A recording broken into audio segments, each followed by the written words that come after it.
Hola, queridos compañeros del bloque 12. Mi nombre es Alma Rosa Reyes y el día de hoy les puedo presentar lo que es la aorta abdominal.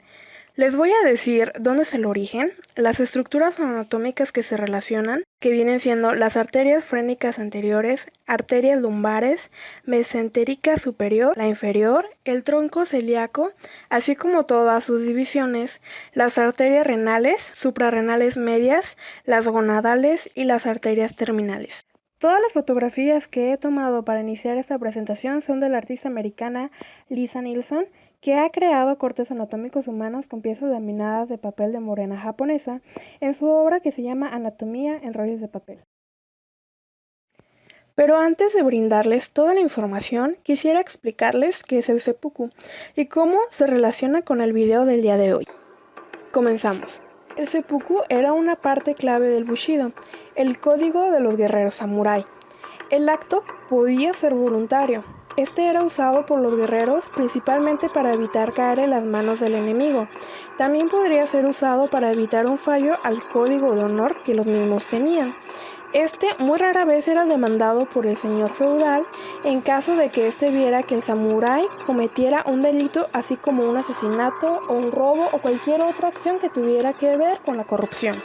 La palabra seppuku, al igual que su sinónimo vulgar harakiri, significa literalmente rajar la tripa, esto en el idioma japonés, y es lo que exactamente se hacía.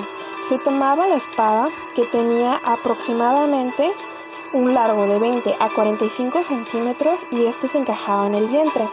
Una vez hundida, se tiraba para poder rasgar. Lo habitual era tomarla con las dos manos en un sentido horizontal de izquierda a derecha. El seppuku puede practicarse en cualquier sitio, según como lo dicten las circunstancias. Los lugares más recomendables y apropiados para hacerlo eran un templo, aunque también se podría hacer en alguna casa o en alguna celda en donde el samurái estuviera recluido. Los samuráis de alto rango siempre podían optar por hacerlo al aire libre, como un patio, un jardín, etc. El ritual de seppuku se hacía en el más estricto silencio, para que la persona pudiera decir sus últimas palabras antes de suicidarse, pero también muchos samuráis optaban por dejar sus últimas palabras en escrito, lo cual le daba un aire más bohemio y elegante. Normalmente esta acción se efectuaba lo más rápido posible, puesto que la familia del samurái estaba en un estado de deshonor total, y al estar en este estado era despojada de todo su patrimonio. Esta era razón suficiente para morir de hambre, por lo cual muchas de las familias de los samuráis los inducían a su propio suicidio. Los vestían con unas ropas blancas, a las cuales casi siempre se les visten a los muertos, y se le daba la daga, un poco de sake para que pudiera resistir al dolor, un papel para que pudiera dejar sus últimas palabras plasmadas, y si el samurái no era capaz de clavar su propia saga dentro de su vientre, había una persona encargada, casi siempre un samurái de más alto rango, que se encontraba detrás de este para decapitarlo. Dicho esto, empezaré a describir las estructuras anatómicas que se pueden ver dañadas con esta práctica con relación a mi tema. Primero hay que recalcar la ubicación anatómica de la aorta abdominal, como lo podemos ver en las siguientes imágenes. Esta tiene dos tipos de ramas diferentes, que son las parietales y las viscerales. Las parietales son las frénicas inferiores, las lumbares y la sacramedia, mientras que por el lado de las viscerales nosotros tenemos dos subdivisiones, que son las intraperitoneales y las extraperitoneales. Estas son tronco celíaco, mesentérica superior, mesentérica inferior, suprarrenales medias, renales y gonadales. El origen de esta es el hiato diafragmático, descendiendo verticalmente y desviado hacia la izquierda. Las estructuras anatómicas con las que se relaciona. Anteriormente tenemos a la bolsa omental, el páncreas, la porción horizontal del duodeno, las asas del intestino delgado. Posteriormente tenemos al conducto torácico y la columna vertebral. Del lado derecho tenemos al lóbulo del hígado, seguido por la vena cava anterior. Del lado izquierdo tenemos la glándula suprarrenal y el riñón izquierdo. Las arterias frénicas anteriores. Son dos, tenemos la derecha y la izquierda. Irrigan a todo el diafragma, la glándula suprarrenal y el esófago. Estas se originan a la altura de la vértebra número 11 y la 12 torácica. Pueden nacer en el tronco dirigidas superolateral y anteriormente, dirigiéndose en medial y lateral. Por otro lado, las arterias lumbales, que son 5 de cada lado, las primeras 4 nacen en la cara posterior y la quinta se desprende de la arteria sacra media, dirigidas lateralmente y cada una penetra por debajo del ligamento arqueado.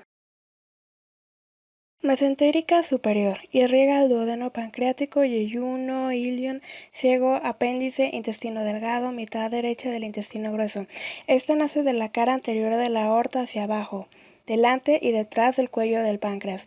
Es 1 centímetro inferior al tronco celíaco. Está al nivel de la primera vértebra lumbar. Se distinguen 2 segmentos, el suramesentérico, que es desde el origen hasta la entrada al mesenterio, e inframesentérico, dando origen a arterias yeyunales, pancreática, entre otras. Mesentérica inferior. Irriga la parte izquierda del colon, sigmoides y la parte superior del recto. Nace de la cara anterior de la aorta. Está ligeramente a la izquierda de la línea media. Está 4 o 5 centímetros superior a la bifurcación de la aorta. Esta se dirige al duodeno. Está al nivel de la tercera y tiene ramas colaterales, como por ejemplo la rama cólica izquierda y cólica izquierda inferior. Después tenemos el tronco celíaco. Esta proporciona toda la sangre arterial del hígado, estómago, aumento mayor, vaso y páncreas. Nace de la cara anterior de la aorta. Mide entre 1 y 3 centímetros de longitud. Irriga vísceras supramesocólicas. Huye a irrigar plejo duodeno pancreático. El tronco celíaco tiene varias divisiones, como por ejemplo la arteria gástrica izquierda, que pasa por el estómago, posterior al páncreas, la arteria hepática común, que da al riñón, nódulos linfáticos e hígado, la arteria esplénica, la más grande, que da vasos y nódulos linfáticos. A cada lado de la aorta y el tronco celíaco se ubican los ganglios celíacos del plexo celíaco, oculta por el cuello del páncreas entre las fascias de decualescencia de la cabeza del páncreas a la derecha del cuerpo hacia la izquierda. Superiormente encontramos al diafragma e inferiormente la bifurcación de la aorta se encuentra la vena cava inferior. Después tenemos a las renales, que como su nombre lo indica, irrigan a los riñones y a la parte superior del útero. Esto lo podemos encontrar a nivel del disco intervertebral de L1 a L2. Son 2, la derecha y la izquierda, raramente 3. Nacen de la cara lateral de la aorta, inferior a la mesentérica superior. Tenemos la rama que es suprarrenal inferior, alcanzando la glándula suprarrenal. Tenemos las suprarrenales medias, son 2, la derecha y la izquierda. Se desprenden de la cara lateral de la aorta casi a la misma altura de la mesentérica superior. Irrigan la glándula suprarrenal. La derecha es la más larga que la izquierda y pasa posterior a la cara a la vena cava inferior. Son inconstantes. Después tenemos a las gonadales, que también se les puede nombrar como testiculares y ováricas en cada caso. Nacen en la cara lateral de la aorta abdominal, aproximadamente al nivel de la L2. Ambas son delgadas y largas. Las testiculares son más largas debido a su descenso en la migración. Después tenemos a las arterias terminales. Primero, arteria sacra media. Nace de la cara posterior del extremo de la aorta. Desciende de la cara anterior de la quinta vértebra lumbar. Tenemos ramas que son destinadas a la pared posterior del recto. Ramas laterales que son transversalmente, que se anastomosan en la cara anterior del sacro. Por último, tenemos a las arterias celíacas comunes, que van dirigidas oblicuamente inferior y lateralmente, dirigiéndose después 6 centímetros aproximadamente en la quinta vértebra sacra. A continuación, añadiré unos videos de algunas enfermedades que se pueden dar en esta parte. Es la principal fuente de riego sanguíneo del cuerpo, la aorta. Sin embargo, esta arteria que alimenta el organismo en ocasiones puede dilatarse, ocasionando un aneurisma. Un aneurisma es una dilatación del vaso más importante del cuerpo, que es la aorta. La aorta se compone de 3 partes, la aorta ascendente, la aorta torácica descendente y la aorta abdominal. En cualquiera de estos 3 segmentos, una dilatación por encima del tamaño normal, que está alrededor de los 2 centímetros, se considera un aneurisma. El aneurisma de aorta no da síntomas hasta que ya ha comprometido la salud. Los aneurismas, cuando se dilatan por encima de un tamaño, tienen un riesgo de rotura. Esta rotura puede conllevar consecuencias serias para el paciente. En principio, la mayoría de los aneurismas son asintomáticos, es decir, no dan sintomatología, no producen ningún tipo de dolor ni ninguna cosa que lo podamos detectar. La mayoría los detectamos por pruebas que hemos hecho por otras razones, bien una radiografía de tórax, bien un TAC.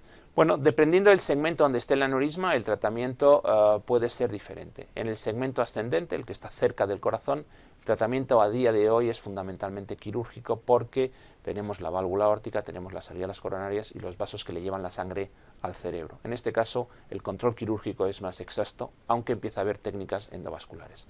A nivel de la torácica descendente y de la aorta abdominal, se tiende en la actualidad a un tratamiento endovascular, es decir, colocar una prótesis a través de los vasos, introducirla normalmente a través de los vasos que están en la ingle, que es la femoral. Son procedimientos que, siendo complicados, hoy en día tienen unos resultados excelentes cuando se hacen en el tiempo correcto y de forma programada. Normalmente los resultados empeoran cuando el aneurisma se ha fisurado, se ha roto y hay que hacerlo de forma urgente. De ahí la importancia de, una vez detectado el problema, realizarse controles periódicos para evitar que el aneurisma rebase el límite. 5,5 centímetros si se localiza en los segmentos descendente y abdominal, y entre 4,5 centímetros y 5,5 centímetros si el aneurisma se encuentra en la aorta ascendente. Crecimientos de más de 1 centímetro anual tienen indicación de un tratamiento relativamente rápido porque sabemos que aumenta el riesgo de rotura. La hipertensión, la diabetes, la obesidad o el tabaco favorecen la aparición del aneurisma de aorta. Hoy tenemos un tema sobre un tipo de vasculitis, la arteritis de Takayasu. Iniciemos.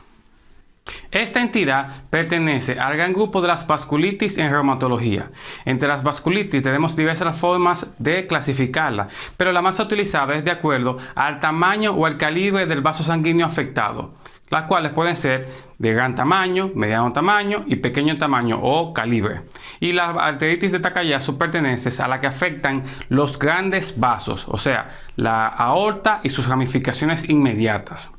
Esta afecta más el género femenino que el masculino, en una relación de mujer-hombre de 8:1. Y el rango de edad va entre los 15 y los 30 años de edad y afecta, de acuerdo a la área geográfica, más a la área de Asia. Esta patología se la debemos gracias a Mikito Takayasu, el cual en 1908 describió las alteraciones oftalmológicas de los vasos en un paciente, observando que habían unas alteraciones que solamente podían ser explicadas por una disminución o ausencia del flujo sanguíneo, debido a que tenía el paciente angiogénesis. La angiogénesis no es más que la formación de vasos sanguíneos a partir de otro ya preexistente, o sea, un vaso sanguíneo y de este se forma otro. Esta tiene varias manifestaciones clínicas, pero estas manifestaciones se dividen en una fase sistémica y una fase vascular. O sea, la primera fase vamos a tener que el paciente tiene solamente manifestaciones sistémicas. ¿Cómo cuáles? Bueno, pérdida de peso, hiporexia, artralgias, mialgias, fiebre. Podemos tener los reactantes de inflamación positivo como eritrosedimentación, proteína C reactiva, entre otros. Ya en la segunda fase es donde viene la interacción de los vasos sanguíneos, o sea, una vasculopatía que va a ser realmente inflamatoria, persistente y crónica. Y de acuerdo al vaso sanguíneo afectado vamos a tener las manifestaciones clínicas, o sea, ausencia del pulso, una alteración o una diferencia entre la presión arterial entre un vaso y el otro de más de 10 milímetros de mercurio. Vamos a tener datos pulmonares, datos renales, ya que estas también se pueden ser afectadas, y también a nivel cardíaco como hipertensión e insuficiencia cardíaca. Pero mientras va progresando la vasculopatía o la ectasia o oclusión del vaso sanguíneo, los síntomas van a empeorar hasta poner en riesgo la vida del paciente. Después que tenemos los datos clínicos y la sospecha de que el paciente puede tener esta enfermedad, como un paciente por debajo de los 40 años de edad, con alteraciones en el flujo sanguíneo, el diagnóstico se completa con las imágenes radiográficas. O sea, la principal es la arteriografía. La arteriografía es la técnica o el gold estándar para hacer el diagnóstico, pero también se puede realizar la tomografía. En esto lo que vamos a ver es una oclusión o una ectasia de los vasos sanguíneos. Después que ya tenemos el diagnóstico, su reumatólogo va a dar tratamiento primeramente con glucocorticoides sistémicos Posteriormente puede ser necesario la utilización de inmunosupresores como metotrexate o ciclofosfamida. En algunos casos es necesario también la utilización de fármacos biológicos para poder restablecer la inflamación del paciente. Claro, después que el paciente tenga algunos datos ya o una alteración a nivel de estos vasos sanguíneos, esto ya va a ser irreversible. Por eso lo más importante es un diagnóstico a tiempo. Amigos, por ello es cuanto. No olviden que ante la sospecha de esta enfermedad o de cualquier otra de la que hablemos en esta página, siempre acudir a su reumatólogo más cercano. Nos vemos hasta un próximo video. Eso sería todo de mi parte. Muchas gracias por su atención.